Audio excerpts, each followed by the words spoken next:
চিরাকুটিতে আমি ছিলাম, আমি বাজার করছিলাম চিরাকুটিতে।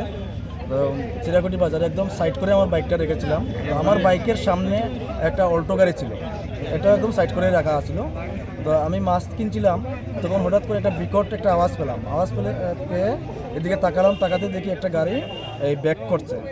ব্যাক করেই আবার খুব দ্রুত গতিতে টান দিচ্ছে। তো মানুষেরা বলছে দাঁড়াও দাঁড়াও। তো আমি সেখান থেকে আসলাম, দেখলাম যে আমার বাইকটা পড়ে আছে এবং ওই যে আমার বাইকের সামনে যে গাড়িটা ছিল সে গাড়ির অনেক ক্ষতি হয়েছে, আমার বাইকের অনেক ক্ষতি হয়েছে। আর তার পিছনে হয়ে চিরাকুটি থেকেই কয়েকজন বাইক নিয়ে পিছু করেছিল। পরে এসে এখানে আমি এখন জানতে পারলাম যে এখানে ধরা হয়েছে তাকে। আরও শুনতে পেলাম যে এখানে বাইসাইকেল নিয়ে একজন আসছিল, ওই ব্যক্তিকেও নাকি সে ওই গাড়ি ধাক্কা মেরেছে। নাম কি জানেন কি? আমি নাম বা কোন জায়গার গাড়ি বা গাড়ির নাম্বার এখনো কিছুই বলতে পারছি না। এখানে আসলাম, দেখলাম যে এই পুলিশ এই ড্রাইভারটাকে নিয়ে এখন যাচ্ছে, এটা দেখলাম।